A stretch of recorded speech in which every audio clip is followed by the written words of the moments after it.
আমরা আজকে তেলাওয়াত করেছি সূরা আল মুমিন থেকে প্রথম 3টি আয়াত। খুব সংক্ষেপে, যেহেতু আমি ক্লান্ত, আর আপনারা এসেছেন কেউ 4 ঘন্টা আগে, কেউ 6 ঘন্টা আগে, ঠিক কিনা? কিছু মানুষ বিশ্বাস করে নেই আসবো, এখন আসতেছে।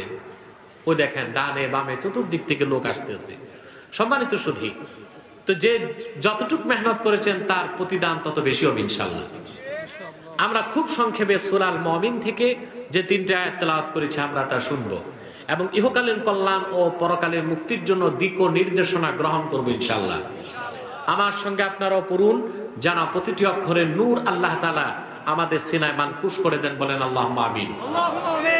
পড়ুন, আউযু বিল্লাহি মিনাশ শাইতানির রাজীম। বিসমিল্লাহির রাহমানির রাহিম। হামিম। তানজিলুল কিতাবি মিনাল্লাহিল আজিজিল আলিম।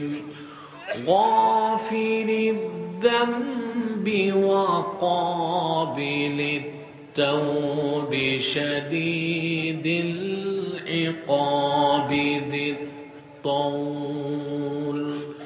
লা ইলাহা ইল্লা হুয়া ইলাইহিল মাসীর। সাদাকাল্লাহুল আযীম। জবান খুলে পড়েন সাদাকাল্লাহুল আযীম ওয়া সাদাকা রাসূলুহুন নবিয়্যুল কারীম ওয়া নাহনু আলা যালিকা মিনাশ শাহিদিন ওয়াশ শাকিরিন ওয়ালহামদুলিল্লাহি রাব্বিল আলামিন। যেহেতু লোক আসার মধ্যে আছে, আমি অনুরোধ করছি যে ভাইরা দাঁড়িয়ে আছেন, মাটির মানুষ, একটু অহংকার বাদ দিয়া মাটিতে বসার চেষ্টা করেন, যেন পিছনের লোকগুলো আবার দেখতে পায় আমাদেরকে এবং কথা শুনতে পায়। যদি পারেন বসেন, তবে যাদের জিন্সের প্যান্ট তারা বসেন না। আমি বুঝি না জিন্সের প্যান্ট কেন পরে যুবকরা, এটাকে পা দিয়ে সেলাই করছে না সেলাই করে পা দিছে বুঝি না। এরা বসতে গেলে সমস্যা আছে, চিচেন ফাঁক হয়ে যেতে পারে, ঠিক কিনা? বাকিরা একটু বসার চেষ্টা করেন। সম্মানিত সুধী, আপনাদের আরো প্যান্ডেলটা বড় করা দরকার ছিল, আরো পর্যাপ্ত বিছানা রাখার দরকার ছিল। হয়তো বা আপনারা বুঝতে পারেন এত লোক দিনের বেলা হবে, ঠিক কিনা? কিন্তু আপনাদের তো ধারণা নাই আল্লাহ তাআলা এই দেশের যুব সমাজের হৃদয়ে কোরআনের ভালোবাসা সৃষ্টি করে দিচ্ছেন। আলহামদুলিল্লাহ, আলহামদুলিল্লাহ। কি বলবো, অবিশ্বাসী আর সংশয়বাদীদের ভিতরে আগুন বেড়ে গেছে। বাংলাদেশে মোট জনগণ আছে এখন 17,46,00,000। তার মধ্যে ভোটার আছে 11 কোটি। তার মধ্যে 20 বছর থেকে 37 বছর বয়সের টকবগে যুবক তরুণ আছে মাত্র 3 কোটি। এই 3 কোটির অধিকাংশ যুবক আল্লাহর কোরআন মুখী হয়ে যাচ্ছে। সেজন্য ওই যে নাস্তিক পাড়ায় এখন আগুন ধরতেছে, কিভাবে কোরআনের মাহফিল বন্ধ করা যায় এসব পায়তারা চলছে। কোনদিন বন্ধ হবে না ইনশাআল্লাহ। যতদিন পূর্বাকাশে সূর্য উদিত হয়ে পশ্চিমে ডুববে, যতদিন বাংলাদেশে বাতাস প্রবাহিত হবে, পাখিরা গুঞ্জন করবে আর গাছের পাতাগুলো নড়বে আল্লাহর জিকিরে, ততদিন এদেশে ইসলাম ছিল, আছে, থাকবে। কোরআনের মাহফিল ছিল, আছে, থাকবে ইনশাআল্লাহ। আল্লাহ কবুল করুন, বলুন আল্লাহুম্মা আমিন। সূরা মুমিনে শুরু করলেন আল্লাহ তাআলা 2টো অক্ষর দিয়ে। আল্লাহ পাক বললেন হামিম, 2টি অক্ষর, ঠিক কিনা? কোরআন শরীফের 27টি সূরার শুরুতে তিনি এইরকম অক্ষর দিয়ে শুরু করছেন। এই অক্ষরগুলোকে তাফসীরের পরিভাষায় বলা হয় হুরুফুল মুকাত্তাআত।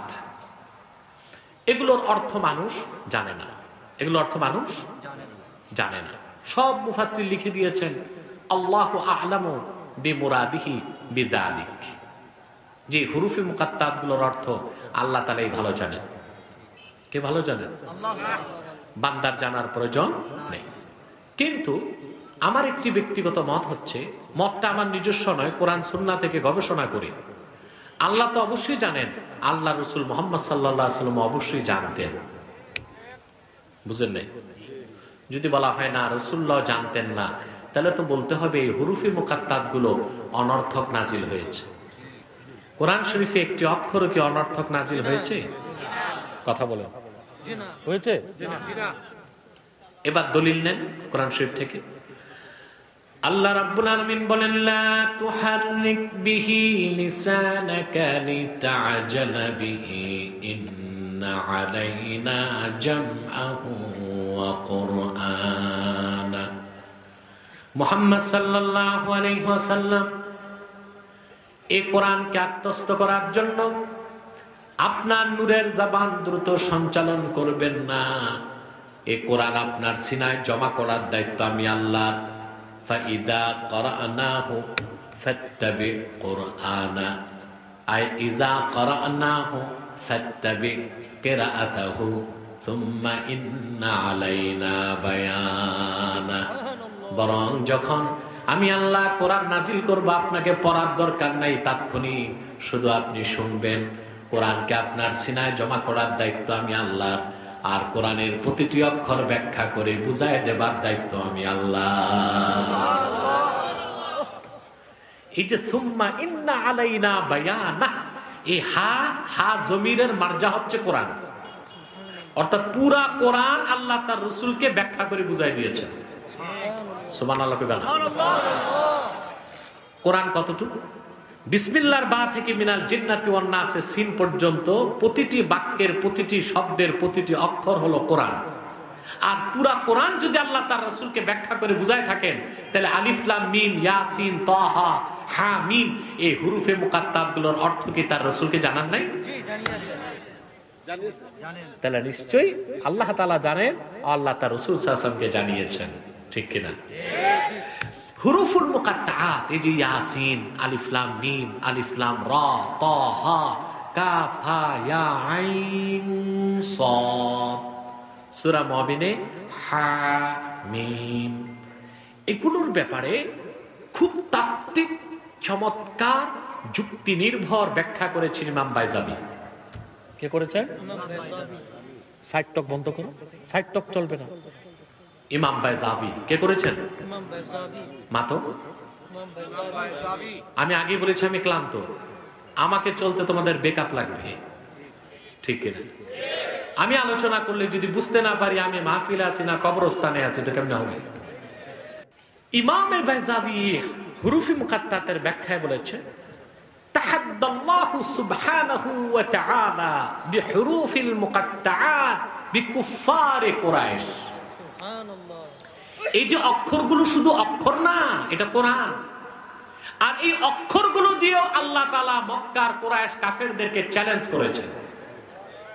সুবহানাল্লাহ। চ্যালেঞ্জ কে করেছেন? আল্লাহ। কি রকম চ্যালেঞ্জ ভালো করে বুঝেন। আল্লাহ রাব্বুল আলামিনের শ্রেষ্ঠ কুদরতে কোরআন, আল্লাহর আখিরি নবী, নবীগণের মাথার তাজ, আমার নূর নবী মুহাম্মদ সাল্লাল্লাহু আলাইহি সাল্লামের শ্রেষ্ঠ মুজিজায়ে কোরআন।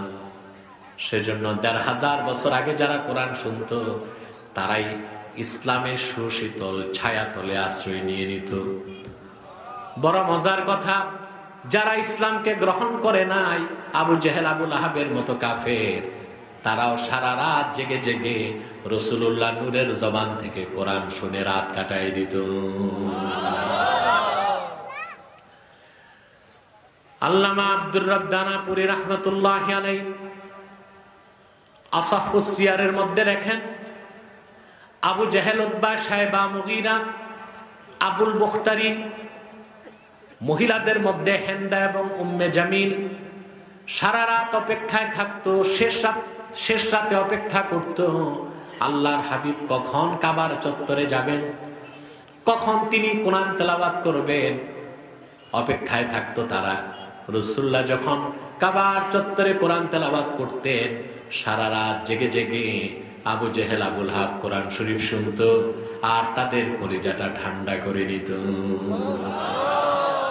চিন্তা করেন তো, মুসলমান ইসলামকে গ্রহণ করে নাই, কিন্তু কোরআন শুনতে মজা পেত। কথা বুঝো না? আবু জেহেল ইসলামকে গ্রহণ করে নাই, কিন্তু কোরআন শুনতে মজা পেত। দুঃখ করে বলতে হয় আমার দেশে এমন আবু জেহেলের উত্তরসূরি আছে, ওটা আবু জেহেলের চেয়ে নিকৃষ্ট। কোরআন ইসলাম তো মানেই না, কোরআনও শুনতে চায় না। আছে না নাই? আপনারা তো আবু জেহেলকে ঘৃণা করেন না? ভুলেও কোন মুসলমান যে এক ওয়াক্ত নামাজ পড়ে না, 6 ওয়াক্ত মদ খায়, সেও কি ভুলেও কি ছেলের নাম আবু জেহেল রাখবে?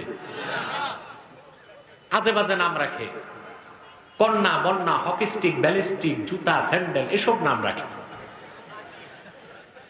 ঠিক কিনা?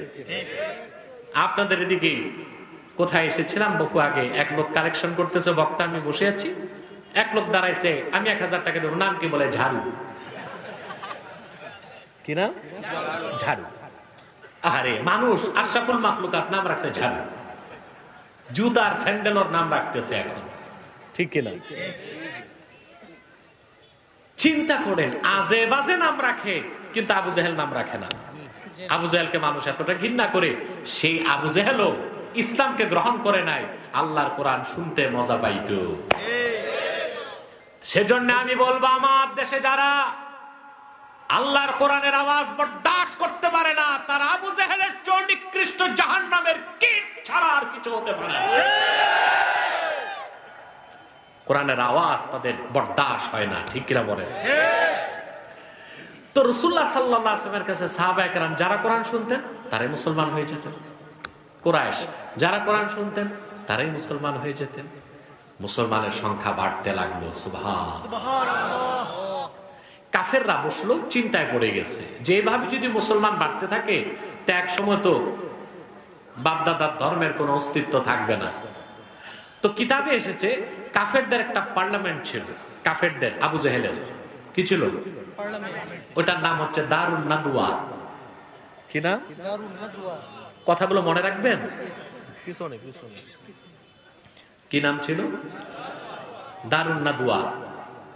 ওই পার্লামেন্টের সদস্য ছিল 7 জন, স্পিকার ছিল আবু জেহেল নিজে।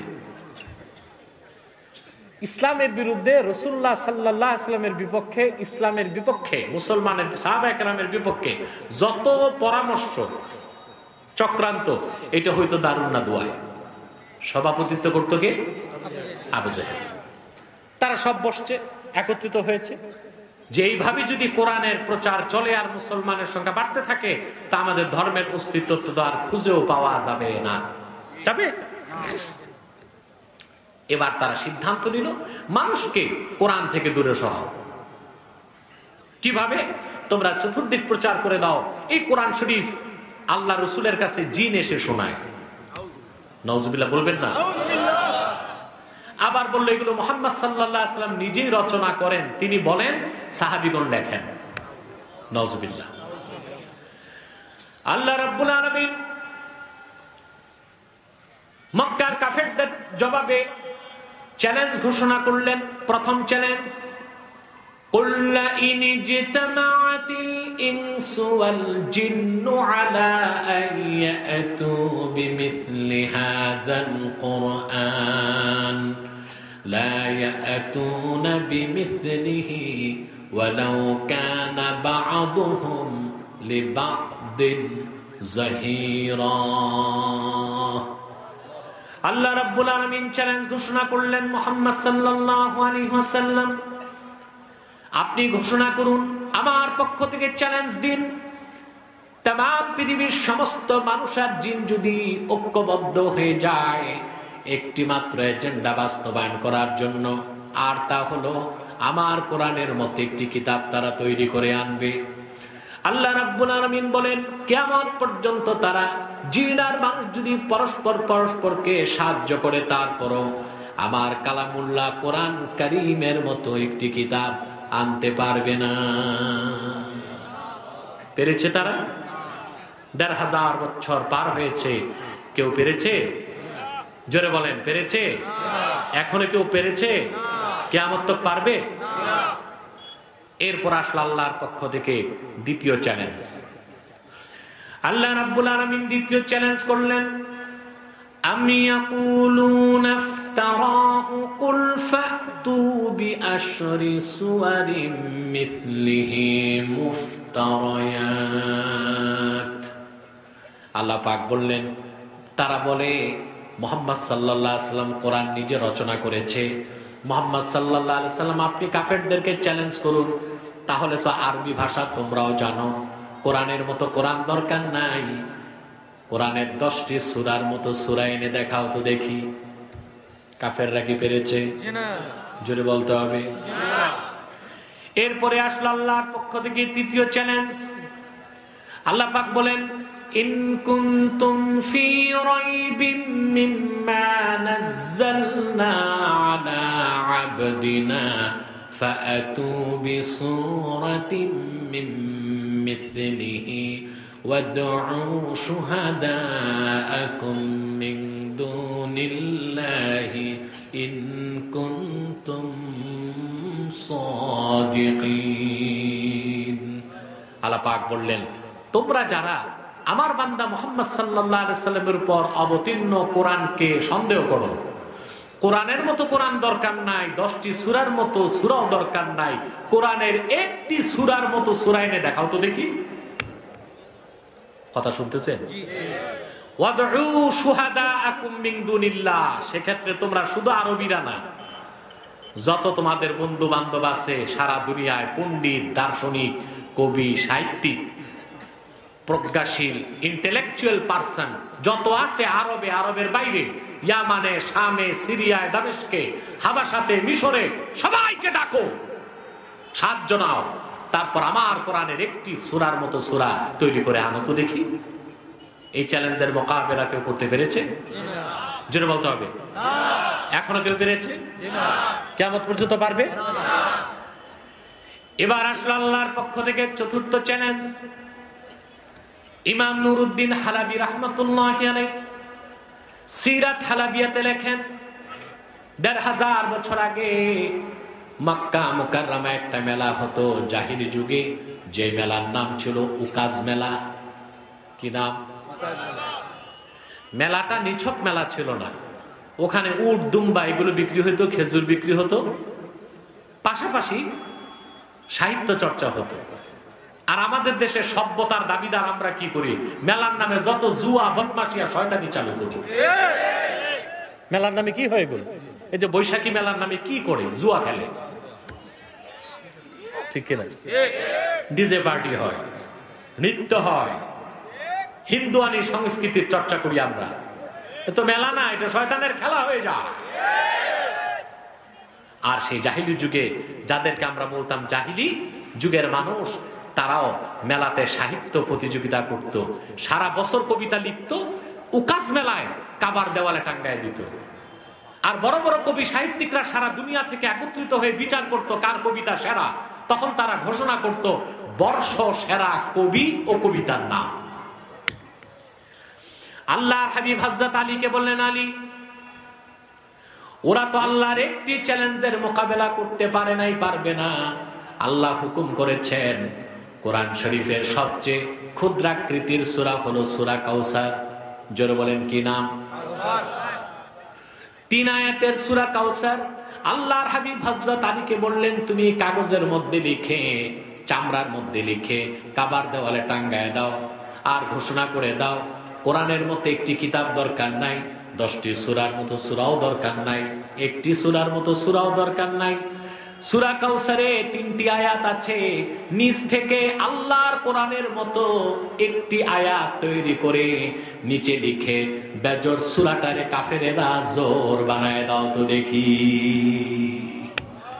বড় বড় কবিরা আসলো, সাহিত্যিকরা আসলো, একবার সূরা কাউসার পরে মস্তক নত করে চলে যায়। সবার শেষে আসলেন আরবের সেরা কবি, সকল যুগের সেরা কবি ওয়ালিদ ইবনুল মুগীরা। সেরা কবি, জাত কবি। কি কবি? জাত কবি। জাত কবি বুঝেন?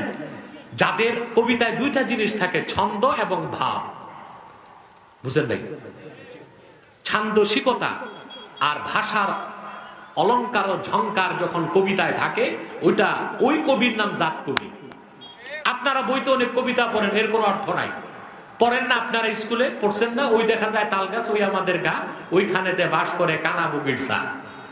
এখানে ছন্দ আছে, অর্থ কি? কথা বলে না।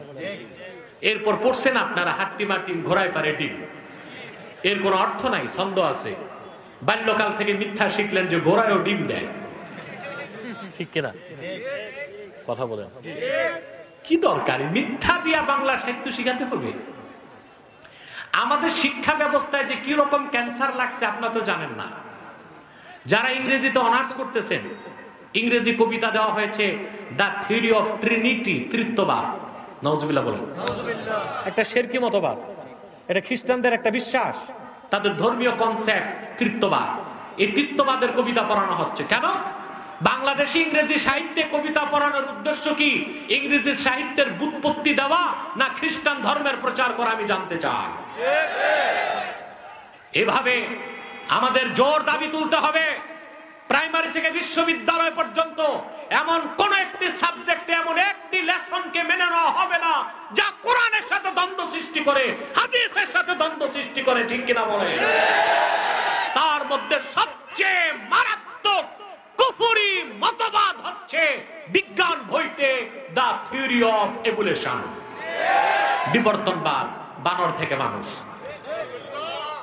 আমি বিজ্ঞানীর নাম বলবো না, শাহজালাল রহমতুল্লাহ বিশ্ববিদ্যালয়ের শিক্ষক প্রাণী বিজ্ঞানের, আমি নাম বলবো না। ওকে ওকে আমার যে platform face the people challenge করেছিল যে বিবর্তনবাদ নিয়ে আপনি বসেন, ডক্টর আয়াতুল্লাহ আব্বাসী বসবে। 1 বছর পার হয়েছে, চ্যালেঞ্জ মোকাবেলা করার সাহস তার কলিজায় আসে নাই। আশা করি গোরস্তানের মুসাফির হয়ে যাবে, তারপরও সাহস কলিজায় আসবে না, কারণ আল্লাহর কোরআনের সামনে বিবর্তনবাদ 30 মিনিটও টিকানো সম্ভব হবে না।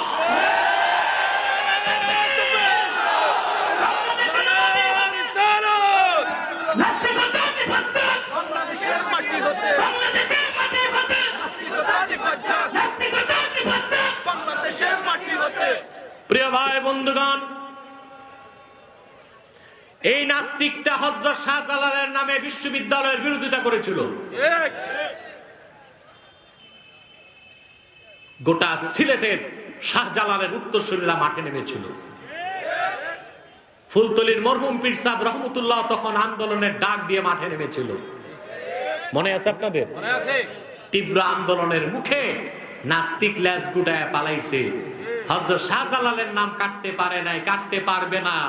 শাহজালাল সুলতানে বাঙ্গাল। দেখো না, নেতা হোক নেত্রী হোক নির্বাচনে দাঁড়ানোর আগে দৌড়ে আস, ঠিক কিনা? হযরত শাহজালাল রহমতুল্লাহ এখানে এসে দোয়া নিয়ে তারপর নির্বাচন শুরু করে, বুঝে বুঝে, ঠিক কিনা? বুঝে যে না তা না, বুঝে যে সুলতানে বাঙ্গালের রুহানি ক্ষমতা আছে, ঠিক কিনা বলে? প্রিয় ভাই বন্ধুগণ, আমি তো আগেই বলেছি, ইসলাম ও মুসলমানের জন্য উর্বর জমিন হচ্ছে বাংলাদেশ। 360 আউলিয়ার বাংলাদেশ, শাহজালালের বাংলাদেশ, শাহফারহানের বাংলাদেশ, নাসিরউদ্দিন সিবাহ সালারের বাংলাদেশ, শাহ মাহদুমের বাংলাদেশ, হাদিয়ে বাঙ্গাল শাহ কারামত আলী জনপুর রহমতুল্লাহর বাংলাদেশ। আজ হোক কাল হোক, কালেমার ঝান্ডা এই দেশে উড়বে উড়বে ইনশাআল্লাহ। আউলিয়া একরামের মেহনত কোনদিন বৃথা যেতে পারে না, ঠিক কিনা বলে? তো বলছিলাম, জাত কবি কারে কয়? যার কবিতায় ছন্দ থাকে, ভাবও থাকে। ওলি ছিলেন জাত কবি। কি ছিলেন? হ্যাঁ, আমাদের নজরুল ছিলেন জাত কবি, তার কবিতায় ছন্দ ছিল, অর্থ ছিল। রবীন্দ্রনাথের কবিতা তো অনেক হালকা পাতলা কাম ছিল, যেমন আপনারা ছুটি কবিতা পড়ছেন, মেঘের কোলে রোদ হেসেছে, বাদল গেছে টুটি, আজ আমাদের ছুটি ও ভাই, আজ আমাদের ছুটি।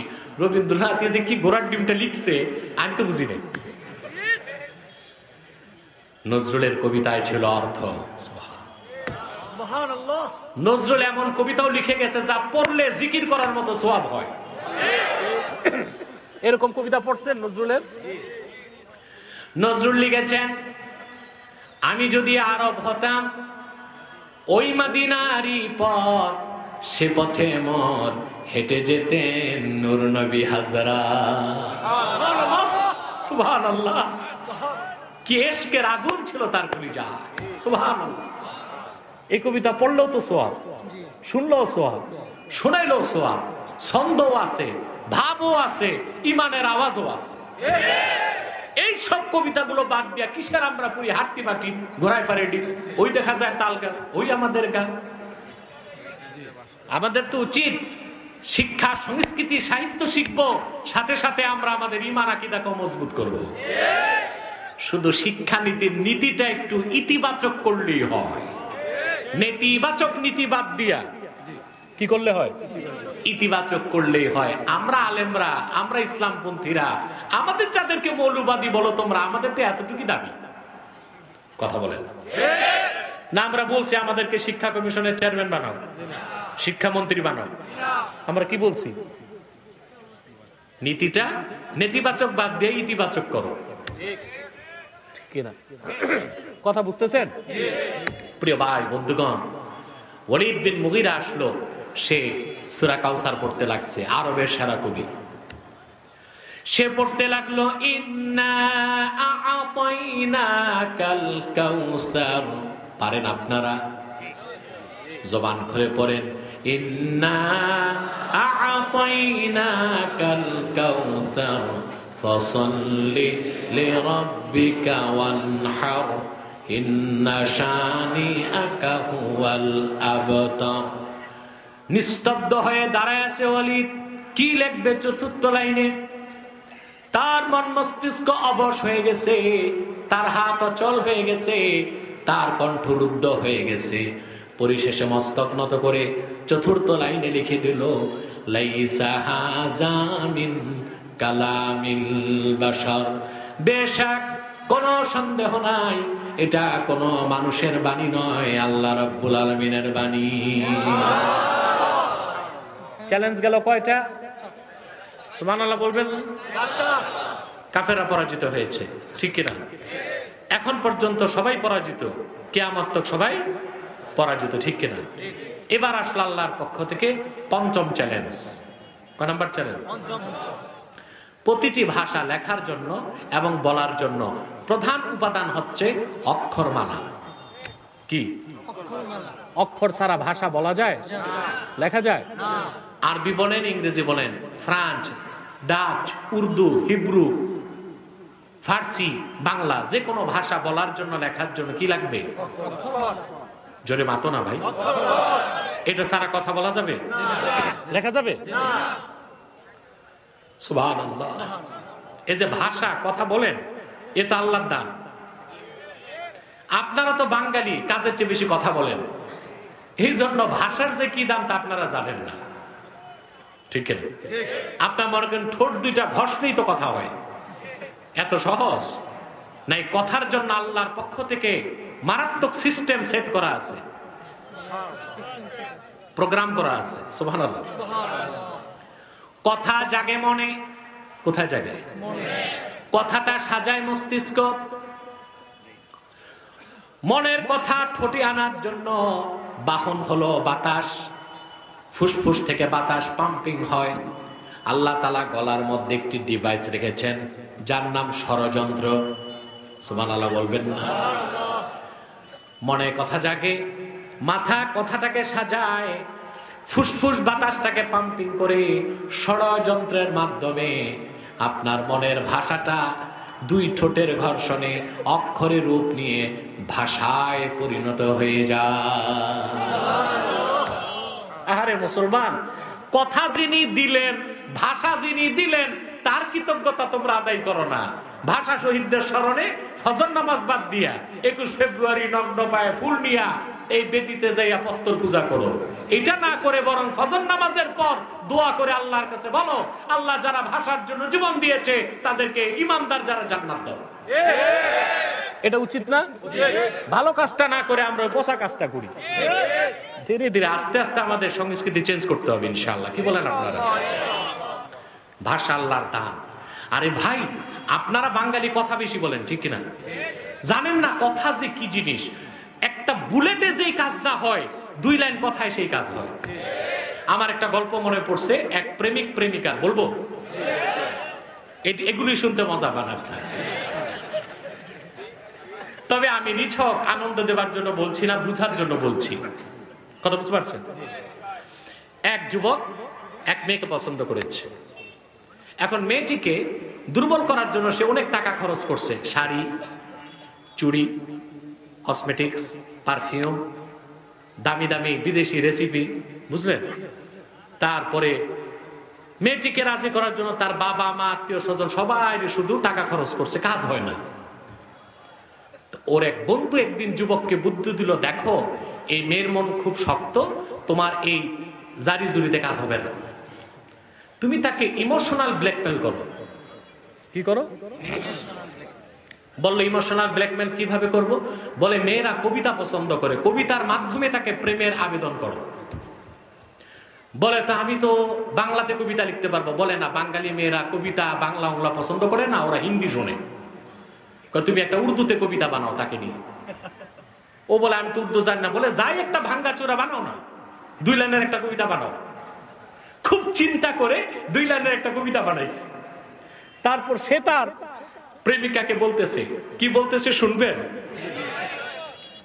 তেরি বালো কি খোপে মে মেরি মোহাব্বত ফস গই, তেরি নজরো কি তীর মেরে দিল মে লাগ গই। মহিলা তো কাইট হয়ে গেছে।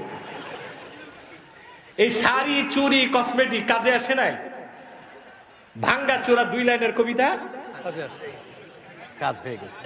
আমার মনে হয় না আপনারা অর্থ সবাই বুঝছেন।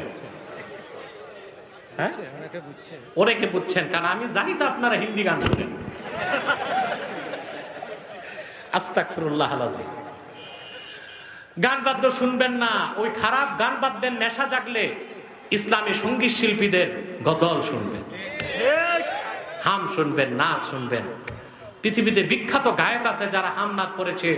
আরবের বিখ্যাত গায়ক মাহের জৈন বাদ্যযন্ত্র ছাড়া অনেক হামদনাদ পড়েছে, এগুলো শুনবেন। বাদ্যযন্ত্রের সাথে যেটা, ওটা শুনবেন না, ওটা হারাম হবে। ওটা কি হবে? হারাম হবে। আমার দেশে অনেক ভালো ভালো গায়ক শিল্পী আছে যারা ইসলামী সঙ্গীত পড়ে, এগুলো শুনবেন, ঠিক কিনা? সমস্যাটা বাদ্যযন্ত্রে। সমস্যাটা কোথায়? বাদ্যযন্ত্রে। এই যে আউল বাউলদেরকে আমরা কেন বিরোধিতা করি? ওরা যদি একতারা, দোতারা, সেতারা, তাম্বুরা, জাম্বুরা এগুলো বাদ দিয়া শুধু যদি গানগুলো, সঙ্গীতগুলো পড়তো, তাহলে সমস্যা হইতো না। সমস্যা হচ্ছে বাদ্যযন্ত্র, মিউজিক, ঠিক কিনা? এত খরচ করার পরও কথা বুলেটের মতো কাজ করে নাই, 2 লাইনের কবিতায় কাজ হয়ে গেছে। তেরি বালু কি খোপে মে মেরি মোহাব্বত ফাঁস গই, যে প্রেয়সী তোমার চুলের খোপায় আমার ভালোবাসা আটকা পড়ছে। তেরি নজরো কি তীর মেরে দিল মে লাগ গই, আর তোমার এই হরিণ চোখের চাহুড়ির তীর আমার কলিজায় বিদ্ধ হয়েছে। মেয়ে তো বিয়ের জন্য রাজি হয়ে গেছে। আপনারা এগুলো করবেন নাকি? বাংলাদেশে কিছু হাইব্রিড স্কলার বের হয়েছে। হাইব্রিড স্কলার স্কুল কলেজ থেকে বের হয়ে 2 বছরে পড়াশোনা করে এখন ইসলামী চিন্তাবিদ হয়ে গেছে। মনে রাখবেন, লাউ, শশা, কুমড়া হাইব্রিড চলবে, হাইব্রিড ডাক্তার আর হাইব্রিড মৌলবি চলবে না। ডাক্তার যদি হাইব্রিড হয় জীবন নষ্ট করবে, মৌলবি যদি হাইব্রিড হয় ঈমান নষ্ট করবে, ঠিক কিনা? এরা এখন প্রচার করতেছে যুবকদেরকে হাতে নিতে, সস্তার জনপ্রিয়তা অর্জন করতে। হালাল প্রেম, প্রেম তো হারাম। বিবাহ বহির্ভূত যে কোনো রিলেশন ছেলে মেয়ের হারাম এবং নাজায়েজ। হালাল প্রেম, হালাল ভালোবাসা হতে পারে না। যেটা হালাল ওটা শারআন, ওটাকে আর তুমি ভালোবাসা বলো কেন? সেটাকে ভিন্ন কোনো নাম দাও। তাহলে তো কেউ কেউ বলবে হালাল মদ। কি বলবে? মদ একটা বের করে বলবে হালাল মদ। এগুলো দিয়ে ইসলামী আকীদা আঘাত আসে, ঠিক কিনা বলেন? আমি যে কথা বুঝাচ্ছিলাম ভাইয়েরা, ভাষা বলার জন্য আর লেখার জন্য মাধ্যমের নাম কি জোরে বলেন? আল্লাহ পাক পঞ্চম চ্যালেঞ্জ করলেন, ইন্না আনজালনাহু কুরআনান আরাবিয়্যান লাআল্লাকুম তা'কিলুন। ও মক্কার কাফেরেরা শোনো, আমি আমার দোস্ত মুহাম্মদ সাল্লাল্লাহু আলাইহি সাল্লামের উপর কোরআন নাজিল করেছি আরবি ভাষায়। সেই ভাষাটা তোমরাও জানো। সেই ভাষা বলার জন্য, লেখার জন্য মূল যে উপাদান অক্ষর, সেটাও তোমাদের কাছে আছে। আল্লাহ মিসাল দিলেন, আলিফ লাম মিম, ইয়াসিন, তাহা, হা মিম। যেহেতু তোমরা কোরআনের মতো কোরআন আনতে পারো নাই, 10টি সূরার মতো সূরা আনতে পারো নাই, একটি সূরার মতো সূরা আনতে পারো নাই, একটি আয়াতের মতো আয়াত আনতে পারো নাই, কোরআন প্রকাশ আমি নাজিল করেছি যে অক্ষরগুলো দিয়ে, এই অক্ষরগুলো তো তোমাদের হাতে আছে। অক্ষরগুলো সংযোজন করে আমার কোরআনের একটি শব্দের মতো শব্দ বানাও তো দেখি। পেরেছে কাফেররা? এই হলো হুরুফে মুকাত্তাআতের নুকাত। কথা বুঝতে পারছেন? এবার আসেন, ব্যাখ্যার তো সুযোগ নেই, আমি একটু অনুবাদ করে দিচ্ছি। তারপর আল্লাহ তাআলা বলেন, তানজিলুল কিতাব। নাজ্জালা ইউনাজ্জিলু তানজিল ইসমে তাফঈল থেকে এটা ইসমে মাফউলের অর্থ দিবে, বাবে তাফঈল থেকে। কিসের অর্থ দিবে? ইসমে মাফউল। তানজিল মুনাজ্জাল অর্থ দিবে। কি অর্থ দিবে? মুনাজ্জাল। তানজিলুল কিতাব আই আল কিতাব আল মুনাজ্জাল। সুবহানাল্লাহ। এই কোরআন রচিত নয়, অবতীর্ণ। সুবহানাল্লাহ কইতে কৃপণতা করো। সুবহানাল্লাহ। এই কোরআন রচিত নয়, অবতীর্ণ। প্রশ্ন হলো, মান হুয়াল মুনাজ্জিল? অবতীর্ণ করলেন কে? এইবার আল্লাহ জবাব দিচ্ছেন, মিনাল্লাহিল আজিজিল আলীম।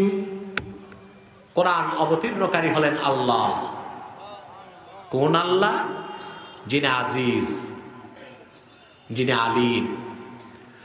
গাফিরিদ যামবি ওয়া কাবিলিত তাওব, যিনি গুনাহ মোচন করেন, তওবা কবুল করেন। শাদীদিল ইকাবি যিত তাওল, শাস্তি প্রয়োগে কঠোর, প্রবল ক্ষমতার মালিক। লা ইলাহা ইল্লাহু, তিনি ছাড়া কোনো ইলাহ নাই। ইলাইহিল মাসির, সকলকেই, মানুষকে আল্লাহর কাছে ফিরে যেতে হবে। আল্লাহ তাআলা ওনার 8টি পরিচয় দিলেন। সুবহানাল্লাহ বলেন। এখন আমি 1 মিনিট করে অন্তত 8টা সিফতের পরিচয় আপনাদেরকে দিতে চাই। আপনার কি বলেন? জি। কথা বলেন। জি। দরকার আছে? দরকার আছে। আসেন, প্রথম আল্লাহ তাআলা তার পরিচয় দিলেন আজিজ। কি পরিচয় দিলেন? আজিজ। আজিজ শব্দের বাংলা অর্থ করা হয়েছে পরাক্রমশালী। অর্থটা সঠিক বটে, কিন্তু আংশিক পরিপূর্ণ অর্থ প্রকাশ পায় নাই। কথা বুঝতে পারছেন? আর মনে রাখবেন, শুধু অভিধান দেখে কোরআন হাদিস বোঝা সম্ভব নয়। কোরআন শরীফ বুঝতে হলে হাদিস শরীফ পড়তে হবে, হাদিস শরীফ বুঝতে হলে উসুলে ফিকহ পড়তে হবে, উসুলে ফিকহ বুঝতে হলে আপনাকে অবশ্যই লুগাত শিখতে হবে, লুগাত শিখতে হলে আপনাকে অবশ্যই নাহও, সরফ, বালাগাত এবং ফাসাহাত পড়তে হবে। মোটামুটি 10 বছর মাদ্রাসায় আপনাকে জীবন কোরবান দিতে হবে। ঘরে বসে আপনি গবেষক হয়ে যাবেন, স্কলার হয়ে যাবেন, তা হবে না। এখন দেখা যাচ্ছে কিছু উকিল, ম্যাজিস্ট্রেট, ব্যারিস্টার দাড়ি পাকছে, ভুরু পাকছে, চুলগুলি পাটের মতো একেবারে সাদা হয়ে গেছে। এখন ওনারা বাড়িতে বসে ইসলামী চিন্তাবিদার গবেষক হয়ে গেছে, টক শোতে ওনারা লম্বা লম্বা ফতোয়া দেয়। এটা কি জায়েজ কাজ না? না জায়েজ। আচ্ছা বলেন তো ভাই, আপনাদের দেশে যারা এমবিবিএস ডাক্তার হয় কিভাবে হয়? প্রাইমারি পাস করে না, এসএসসি পাস করে না, এইচএসসি পাস করে? প্রথম কাজ তার এইচএসসি পাস করতে হবে। আর্টস, কমার্স না সায়েন্সে? পাস করলেই হবে না, জিপিএ 5 লাগবে। জিপিএ 5 পেলেই হবে না, কয়েক লক্ষ ক্যান্ডিডেটে কম্পিটিশনে টিকে মেডিকেল সায়েন্সে ভর্তি হতে হবে। লাগবে কিনা? তারপর মেডিকেল কলেজে প্রফেসরের তত্ত্বাবধানে 6টা বছর তাকে এমবিবিএস এর বইগুলো পড়তে হবে। কথা বলে না? সে হয়ে গেল এমবিবিএস, ঠিক কিনা? বুঝেন তো? অর্থাৎ মেডিকেল সায়েন্সে সে ব্যাচেলর হয়ে গেল। বুঝছেন? আরেক এমবিবিএস আছে, মা বাবার বেকার সন্তান, এমবিবিএস। আমি সেটা বলছি না, আমি বলতেছি যে ব্যক্তি মেডিকেল সায়েন্সে পড়াশোনা করলো, ব্যাচেলার ডিগ্রি নিল, ঠিক কিনা? এখন এমবিবিএস এর বইগুলো বাংলায় পাওয়া যায়। আপনি ক্লাস 2 পাস করে বাড়িতে বসে, ডাক্তাররা মেডিকেল কলেজে 6 বছর যে বই পড়ে এমবিবিএস ডাক্তার হয়, আপনি ভালো মতো চশমা লাগায় 12 বছর বইগুলো পড়লেন। কত বছর? নিজে নিজে বাড়িতে। তারপর আপনি কুলাউড়া একটা চেম্বার দিয়ে বসলেন, ডাক্তারি শুরু করলেন। মাসে কয়টা রোগী মরবে আর কয়টা জিন্দা ফিরবে? বেশিরভাগ কি একটাও বাঁচার সম্ভাবনা নাই, ঠিক কিনা? সেই জন্য ফার্সিতে একটা কথা আছে, নিম মোল্লা খাত্রে ইমান, নিম হাকিম খাত্রে জান। হাতুরা মৌলবী ইমান নষ্ট করে, হাতুরা ডাক্তার জীবন নষ্ট করে। অভিধান দেখে গবেষক হওয়া যায় না, পড়াশোনা করে কোরআন হাদিস মাদ্রাসায় যোগ্য ওস্তাদের কাছে গবেষক হওয়া যায়।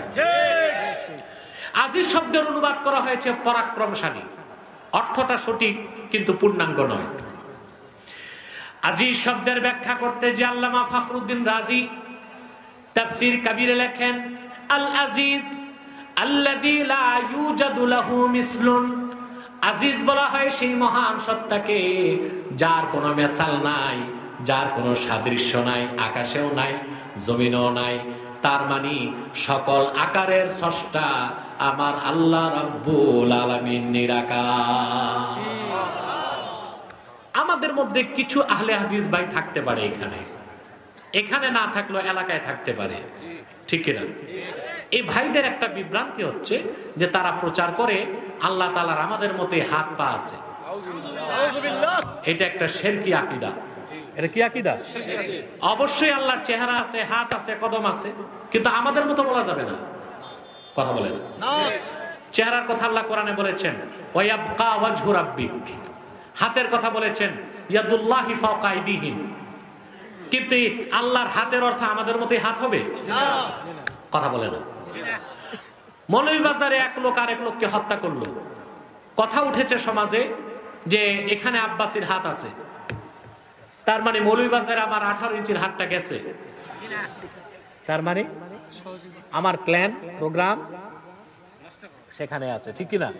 তাহলে আমার হাতের অর্থই তো সব জায়গায় 5 আঙ্গুলের হাত হয় না।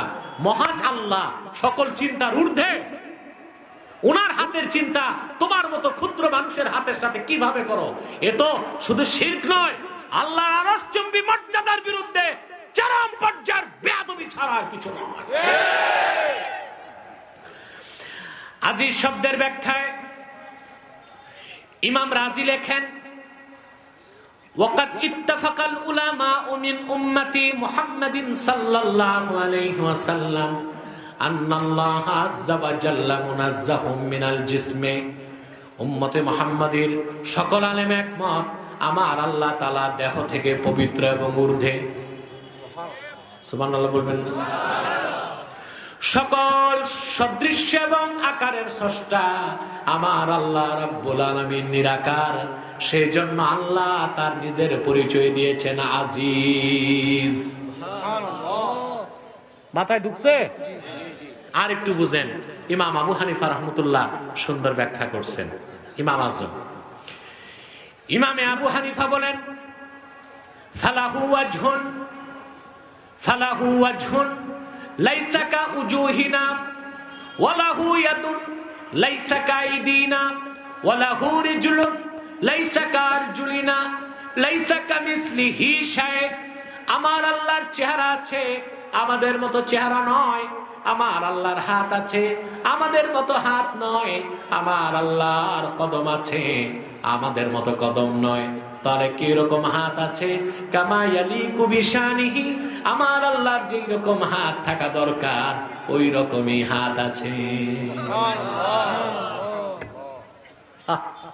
এত স্পষ্ট আকীদা থাকতে আমরা কিনা লামাযহাবী ভাইদের খপ্পরে যাচ্ছি।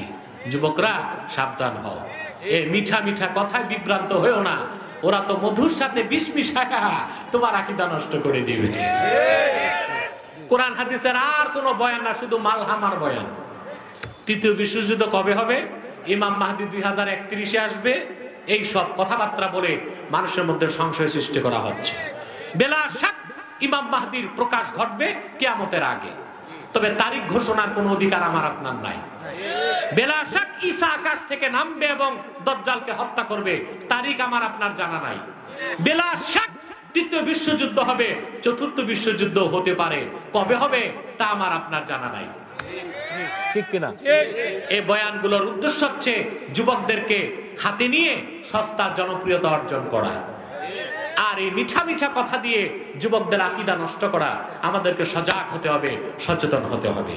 আল্লাহ তাআলার পরিচয় আজিজ, তারপর আল্লাহ তাআলা বলেন আলিম।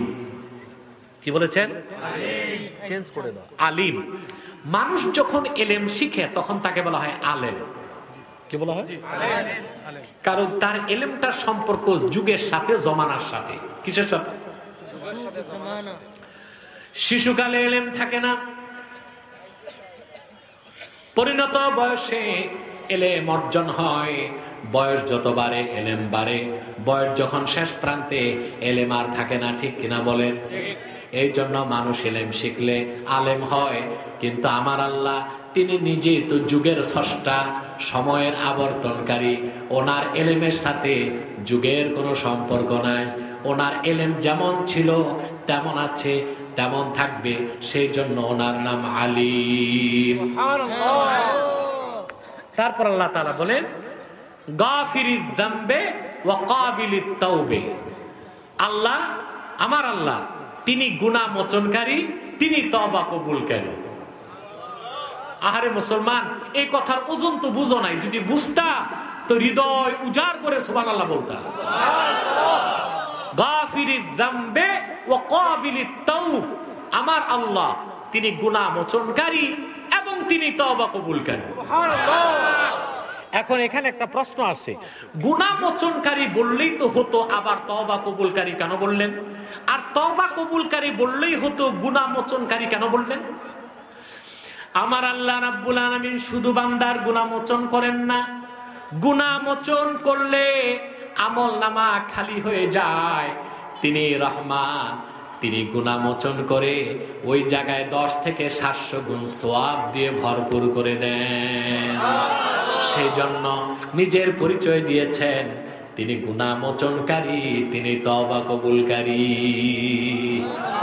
যখন কোন মানুষ ঈমান আনে, তওবা করে, আল্লাহ পাক তার গুনাহগুলোকে ধুয়ে মুছে সাফ করে দেন এবং নেক আমল দিয়ে তার আমলনামা ভরে দেন। আল্লাহ পাক বলেন উলাইকা ইউবাদদিলুল্লাহু সাইয়্যাতিহিম হাসানাত ওয়া কানাল্লাহু গফুরার রহিমা।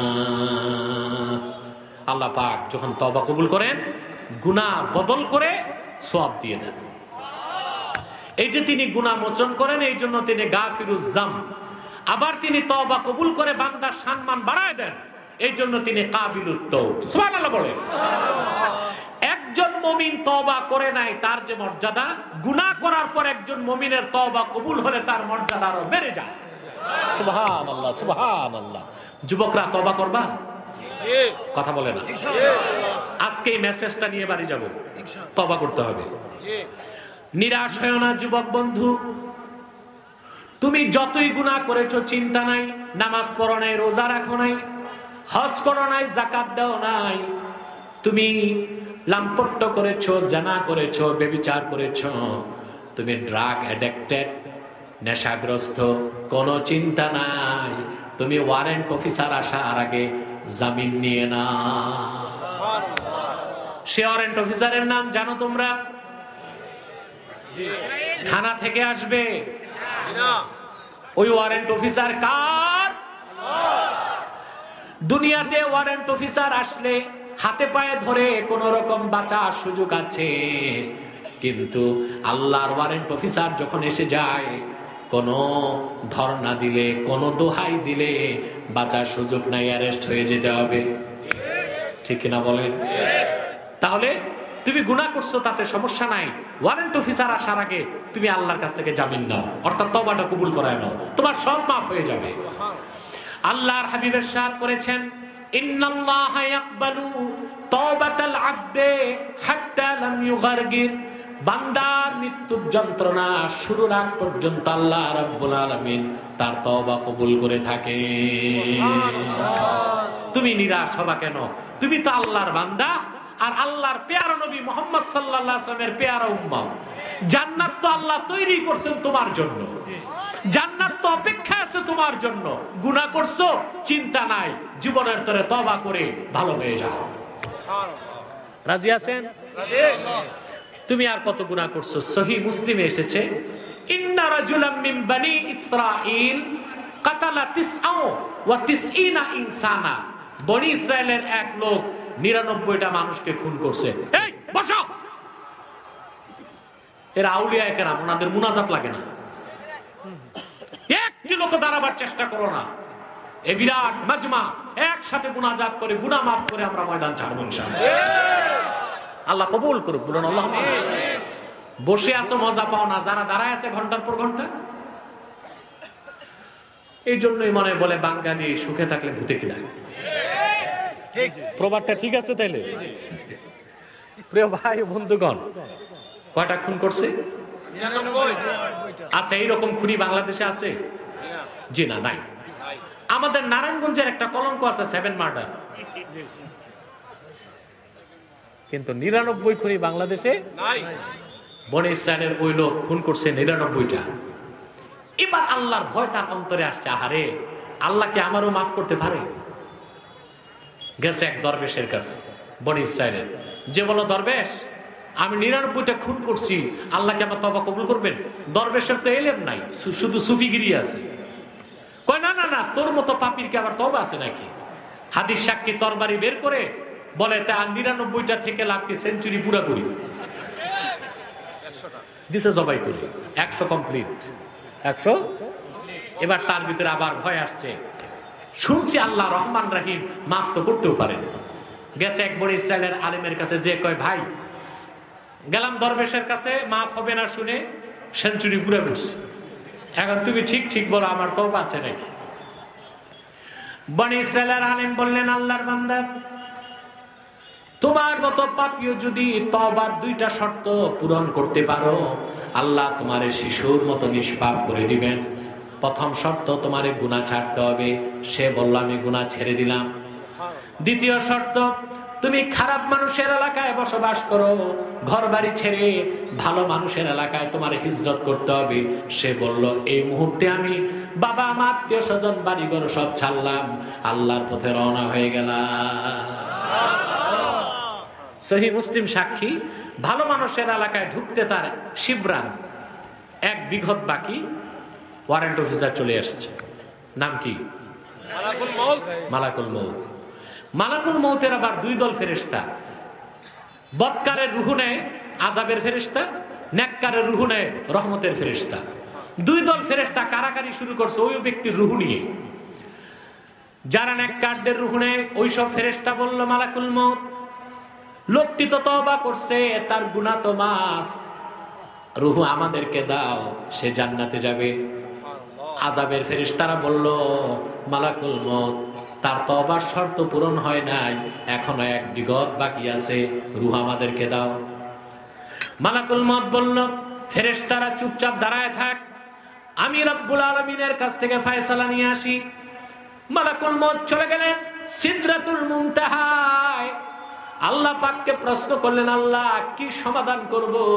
আল্লাহ বললেন, রে মালাকুল মউত যা জমিনে যে মাপ দিয়ে দেখ আমার বান্দা গুনাহগারের এলাকায় বেশি না নেককারের এলাকায় বেশি। যদি বদকারের এলাকায় বেশি থাকে জাহান্নামে দিয়ে দে, আর যদি নেককারের এলাকায় বেশি যে থাকে জান্নাত খুলে দাও তার জন্য। হাদিস সাক্ষী, আজরাইল মালাকুল মউত সিদরাতুল মুনতাহা থেকে জমিনে আসার আগে আল্লাহ পাক সে বান্দার পক্ষে জমিন লম্বা করে দিলেন। আল্লাহ বান্দার পক্ষে, আল্লাহ বান্দার পক্ষে। সেজন্য বলি ভাই যুবক, তুমি ওয়ারেন্ট অফিসার আসার আগে জামিন নাও, তুমি বেঁচে যাবা, ফার্স্ট চান্সে জান্নাত পাবা। কথা বলে না? তার জন্য তোমাকে তওবা করতে হবে। রাজি আছো? 3 শর্ত বলবো। ইউটিউবার, তোমাদের চুলকানি আছে?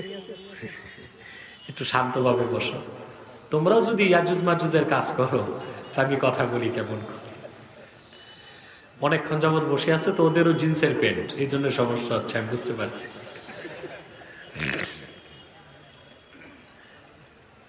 এদেরও দরকার আছে, ঠিক না? এরা আল্লাহর কোরআনের দাওয়াত চতুর্দিক ছড়ায় দেয়। তবে একটা সমস্যা, ক্যাপশন মাঝে মধ্যে ভুল দেয়, ঠিক কিনা? এটা না করে শালীন, ভদ্র এবং গঠনমূলক ক্যাপশন দিয়েই ছাড়া উচিত। এটা তাদের প্রতি আমার নসিহত। আল্লাহ কবুল করুন। প্রিয় ভাই বন্ধুগণ, তো তোমার শর্ত কয়টা তওবা? প্রথম শর্ত নাদামাত, অনুশোচনা। সারা জীবন তুমি যে অন্যায় কাজ করেছো, সেই জন্য তোমাকে অনুশোচনা করতে হবে। এই নাদামাত, এই অনুশোচনা হলো তওবার মেরুদণ্ড। ইমাম রাজি তাফসীর কবিরে ফাতালাক্কা আদামু মিন রাব্বিহি কালিমাতের ব্যাখ্যায় লেখেন, বান্দা তওবা করার সময় অনুশোচনা হলো কি হলো না কেমন করে বুঝবে? ইমাম রাজি উদাহরণ দিয়েছেন, শুকনা কাঠের মধ্যে যখন আগুন লাগে, ধোঁয়া বের হয়, ধোঁয়া বের হলে বোঝা যায় কাঠে আগুন লেগেছে। তওবার সময় আল্লাহর বান্দার চোখ থেকে যখন পানি গড়ায় পড়ে, তখন বুঝতে হবে তারপরে যায় তওবার আগুন লেগে গেছে। তওবা করার সময় অনুশোচনার আগুনে দগ্ধ হয়ে 2 ফোঁটা চোখের পানি যদি বেরিয়ে আসে, হাদিস সাক্ষী, সেই চোখের পানি যদি বান্দার গণ্ডদেশ প্রবাহিত না হয়, তার আগে আল্লাহ পাক তার তওবা কবুল করে তারে বেগুনাহ ঘোষণা করে দেন। একটি কথা মনে রাখার জন্য বলে যায় যুবক বন্ধুরা, আমরা জানি আল্লাহর আকাশের নিচে সবচেয়ে দামি জমজম পানি, ঠিক না? সহিহ বুখারীতে আল্লাহর হাবিব ইরশাদ করেছেন, মাউ জামজামা লিমা শুরিবা, যেই নিয়তে জমজম পান করা হয় নিয়ত পূরণ হয়ে যায়। তারপর মনে রাখবা, আমি কোরআন হাদিস থেকেই বলছি, সেই জমজমের পানির ফোঁটার থেকেও মুমিনের চোখের পানির ফোঁটার দাম আল্লাহর কাছে বেশি দামি। তওবা করতে হবে। প্রথম শর্ত অনুশোচনা। দ্বিতীয় শর্ত আইয়ুকলিআ আনিল মাসিয়া, তোমাকে গুনাহ ছাড়তে হবে। নামাজ পড়বা না কিন্তু তওবা করবা, এটা তওবা হবে না, এটা প্রহসন। জুয়া ছাড়তে হবে, ঘুষ ছাড়তে হবে, জিনা ছাড়তে হবে, তারপর তওবা করতে হবে। গুনাহ না ছেড়ে তওবা করার কোনো সুযোগ নাই। 3 নাম্বার, আইয়াজআমা আল্লাহ ইয়াউদা ফিহা আবাদা, মুমিন শপথ করবে আর সে গুনাহে ফিরবে না। এই 3 শর্তে তুমি যদি তওবা করতে পারো, আল্লাহ তোমার গুনাহগুলো মোচন করবেন আর তোমার আমলনামায় সওয়াব দিয়ে দিবেন, কারণ তিনি গাফিরিজ যামবে ওয়া কাবিলিত তাওব। তারপর আমি অনুবাদ করে দিচ্ছি, শাদীদুল ইকাব, তিনি আযাব প্রয়োগে, আযাব দিতে দেবার ক্ষেত্রে অত্যন্ত কঠোর। জিত্তাউল, প্রবল ক্ষমতার মালিক। লা ইলাহা ইল্লাহু, তিনি ছাড়া কোনো ইলাহ নাই। ইলাইহিল মাসির, প্রত্যেকটি মানুষ কি ইচ্ছায় হোক অনিচ্ছায় হোক আমার রব্বুল আলামিনের দরবারে উপস্থিত হতে। বঙ্গবন্ধু শেখ মুজিবুর রহমান দেশ স্বাধীনের পর শুধুই রেখে গেছে দুর্নীতিবাজ আর চোর। ওরা যদি সবকিছু লুটপাট করে নিয়ে যাওয়ার সাথে সাথে দুর্নীতিবাজ আর চোরগুলোকে নিয়ে যেত, তো বাংলাদেশ বেঁচে যেত। বঙ্গবন্ধুর এই যে দুঃখ, তা সঠিক না ভুল? সে দুর্নীতিবাজ আর চোর বাড়তেছে না কমতেছে? তো কারা করে দুর্নীতি? অশিক্ষিত না শিক্ষিত? যার হাতে কলম সেই দুর্নীতি করতে পারে, অশিক্ষিত মানুষ করে না। তা আপনি কি শিক্ষায় শিক্ষিত করলেন আপনার কর্মকর্তাদেরকে? দুর্নীতি ছাড়তে পারে না। আপনি জানেন, আমি তো আগে বলছি, দেশে 17,46,00,000 মানুষ, কিন্তু দেশটা চালাচ্ছে মূল 1870 জন। ছোট খাটো কর্মকর্তা সব মিলে মাত্র 3000 মানুষ। কত মানুষ? একেবারে সচিব, উপসচিব, টিএনও, ইউএনও সব কর্মকর্তা কর্মচারী মিলিয়ে মাত্র 3000। এই 3000 লোক 17,46,00,000 মানুষকে শাসন করছে। কয় হাজার? ট্রান্সপারেন্সি ইন্টারন্যাশনাল রিপোর্ট দিয়েছে, এই বাংলাদেশের জনগণ ওই 3000 মানুষকে বছরে 12,000 কোটি টাকা ঘুষ দেয়। কত? কারা খাচ্ছে? যারা শিক্ষিত। কি শিক্ষা দিলেন? ঢাকা বিশ্ববিদ্যালয় থেকে মাস্টার্স, তারপরে অনার্স, তারপরে এমফিল, তারপরে ক্যামব্রিজ, তারপরে অক্সফোর্ড। ডিগ্রির তো অভাব নাই, তারপর দেশে এসে দুর্নীতি করছে। কেন? তাকে যে শিক্ষা দিয়েছেন ওই শিক্ষা তার অন্তরে আল্লাহর ভয় সৃষ্টি করে নাই। আল্লাহর সামনে কাল কিয়ামতে দাঁড়াতে হবে, এই ভৌত বিশ্বাস, এই টেন্ডেন্সি তার হৃদয়ে জাগ্রত করে নেই ওই শিক্ষা। সেই জন্য বলি, শুধু কর্মমুখী শিক্ষায় মানুষকে যন্ত্র বানানো হয়, মানুষ বানানো যায় না। কোরআন হাদিসের শিক্ষা যদি দিতেন, আখিরাতমুখী শিক্ষার সাথে যদি কর্মমুখী শিক্ষা থাকতো, মানুষগুলো সোনার মানুষ হয়ে যেত। ঠিক কিনা বলে? মানুষগুলো কি হয়ে যেত? সোনার মানুষ হয়ে যেত।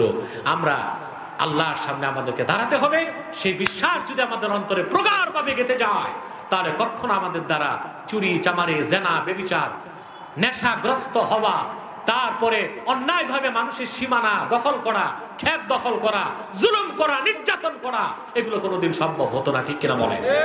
সাদাকাল্লাহুল আযীম ওয়া সাদাকা রাসূলুহুন নবিয়ুল কারীম ওয়া নাহনু আলা যালিকা মিনাশ শাহিদিন ওয়াশ শাকিরিন আলহামদুলিল্লাহি রাব্বিল আলামিন। এখন আমি মুনাজাতের দিকে যাচ্ছি। তার আগে জরুরি কয়েকটা কথা আমাকে বলতেই হচ্ছে। যারা দাঁড়িয়ে আছেন চুপচাপ বসে যান। وفي الآخرة حسنة وقنا عذاب النار ربنا ظلمنا أنفسنا وإن لم تغفر لنا وترحمنا لنكونن من الخاسرين। আল্লাহ তাআলা হাজীপুর ইসলামী সমাজ কল্যাণ যুব সংঘের উদ্যোগে আয়োজিত আজকের ১২তম মাহফিলে আল্লাহ সেই দিনের বেলা শুরু হয়েছে। রব্বুল আলামিন এশার নামাজ সমাগত হয়ে গেছে ওয়াক্ত।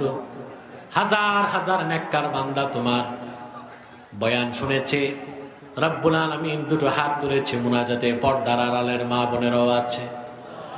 এতগুলো মানুষের মধ্যে যার দুটো হাত তোমার ভালো লাগে আল্লাহ, তার দুটো হাতের বিনিময়ে আমাদের জীবনের সব গুনাহ খাতা তুমি মাফ করে দাও। আল্লাহ তাআলা রব্বুল আলামিন হৃদয়ের গভীর থেকে দোয়া করি, আল্লাহ তোমার আখিরি নবী, নবীগণের মাথার তাজ নূর নবীজি আমার মুহাম্মদ সাল্লাল্লাহু আলাইহি ওয়াসাল্লাম আজ থেকে ১৫০০ বছর আগে দুনিয়ার থেকে বিদায় নিয়েছেন। হায়াতুন নবী হিসেবে জান্নাতুল ফেরদাউস রওজা মুবারকে বিশ্রাম নিয়েছেন। আল্লাহ তাআলা জীবনে একবার তোমার আখিরি নবী, নবীগণের মাথার তাজ মুহাম্মদ সাল্লাল্লাহু আলাইহি ওয়াসাল্লামের জান্নাতুল ফেরদাউস রওজা মুবারকে উপস্থিত হয়ে গো আল্লাহ, তোমার হাবিবের নূরের কদমে দরুদ ও সালামের হাদিয়া দেবার আগে আল্লাহ তুমি ডাক দিও না। আল্লাহ পাক একবার বা একাধিকবার জানা সোনার মদিনায়, নূরের মদিনায় যেতে পেরেছি আল্লাহ, জীবনে বারবার তোমার আখিরি নবী, নবীগণের মাথার তাজ মুহাম্মদ সাল্লাল্লাহু আলাইহি ওয়াসাল্লামের নূরের শহর মদিনাতুল মুনাওয়ারা জিয়ারতের জন্য তাদের কপালটা খুলে দাও। আল্লাহ তাআলা রব্বুল আলামিন হৃদয়ের গভীর থেকে দোয়া করি, আল্লাহ তোমার আখিরি নবী, নবীগণের মাথার তাজ নূর নবীজি আমার মুহাম্মদ সাল্লাল্লাহু আলাইহি ওয়াসাল্লামের নূরের চেহারা মোবারক স্বপ্নে দেখে জান্নাত ওয়াজিব হবার আগে তুমি ডাক দিও না। একবার বা একাধিকবার যারা তোমার আখিরি নবী নূর নবী মুহাম্মদ সাল্লাল্লাহু আলাইহি ওয়াসাল্লামের নূরের চেহারা মোবারক স্বপ্নে দেখার সৌভাগ্য লাভ করেছে, জীবনে বারবার দেখার জন্য তাদের কপালটা তুমি জান্নাতি কপাল বানায় দাও। আল্লাহ আমাদের অনেকের বাবা নাই, অনেকের মা নাই, অনেকের বাবা মা একজনও নাই। যত মানুষের বাবা মা দুনিয়ার থেকে বিদায় নিয়ে অন্ধকার কবরে চলে গেছে আল্লাহ, সকল মুসলমান বাবা মার কবরকে তুমি দয়া করে জান্নাতের বাগান বানিয়ে দাও। আল্লাহ হাজীপুর ইসলামী সমাজ কল্যাণ যুব সংঘের এই সংগঠনে যত যুবক আছে আল্লাহ দয়া করে তাদেরকে তুমি তোমার দ্বীনের সৈনিক হিসেবে কবুল করে নাও, আহলুস সুন্নাহ ওয়াল জামাতের ঝান্ডাবাহী হিসেবে কবুল করে নাও, আর তাদেরকে তাহরিকে খাতমে নবুয়ত বাংলাদেশের কর্মী হবার সৌভাগ্য দিয়ে দাও। আল্লাহ তাআলা তাদের প্রত্যেককে 5 ওয়াক্ত নামাজি বানায় দাও, সহিহ আকীদার ধারক বানায় দাও, আহলুস সুন্নাহ জামাতের মুত্তাবি বানায় দাও। তাদের ঘরে বাইরে সুখ ও শান্তি দিয়ে দাও। যে যুবকদের কোনো কর্ম নাই তাদের কর্মের ব্যবস্থা করে দাও। যাদের ব্যবসা আছে হালাল ব্যবসা লক্ষ গুণ বেশি বরকত বাড়িয়ে দাও রব্বুল আলামিন। গুনার বোঝা কাঁধে করে হাত তুলেছি, জীবনের সব গুনাহ তুমি মাফ করে দাও, শিশুর মতো নিষ্পাপ ঘোষণা করে দাও। আল্লাহ তাআলা রব্বুল আলামিন, পর্দার আড়ালে আমার মা বোনেরা হাত তুলে বসে আছেন, অবলা শরণা সতী সাধ্বী মা বোন যারা হাত তুলে বসে আছেন, আল্লাহ এই সব মা বোনকে তাদের মনের দুঃখ কষ্ট দূর করে তাদের প্রত্যেককে এক একটি সোনার সংসার তুমি দিয়ে দাও। আল্লাহ তাআলা মুশকিলাত আমাদের আসান করে দাও, নেক হাজাত ও চাহাতকে কবুল করে নাও, জিন্দেগীর গুনাহগুলো মাফ করে তোমার ওলির খাতায় নাম তুলে নাও। ভাইরা আমার, 1 মিনিট সময় ছেড়ে দিলাম, চক্ষুটা বন্ধ করুন, দিলটা নরম করুন, মাথাটা নত করুন। আল্লাহর আখির নবী, নবীগণের মাথার তাজ নূর নবী আমার মুহাম্মদ সাল্লাল্লাহু আলাইহি ওয়াসাল্লামের ওসিলা ধরে আল্লাহর কাছে চান, যা চাইবেন তাই কবুল হয়ে যাবে। যদি পারো রে ভাইরা, 2 ফোঁটা চোখের পানি সদকা করে দিন। জীবনে কত গুনাহ করেছেন সব তো আমার আল্লাহ জানেন। একটু মনে করেন, চোখটা বন্ধ করে মাথা নত করে আল্লাহর কাছে আত্মসমর্পণ করেন। বাবার কথা মনে করেন, মায়ের কথা মনে করেন। যত নেক মাকসাদ আছে আপনার হৃদয়ের গভীর জায়গায় সুপ্ত ভাবে, সব আবেদন আমার আল্লাহর কাছে তুলে ধরুন।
اللهم إنا نتوسل إليك بوسيلة حبيبك المحترم نبيك الخاتم سيدنا إمامنا محمد بن عبد الله نبي الله رسول الله صلى الله عليه وسلم الذي أكملت به قصر النبوة وحكمت لا نبي بعده وأعلنت في القرآن بالبرهان أن محمدا صلى الله عليه وسلم خاتم النبيين والمرسلين قبل 1500 سنة وصلى الله تعالى على خير خلقه نبينا محمد نور الله وعلى آله وأصحابه أجمعين برحمتك يا أرحم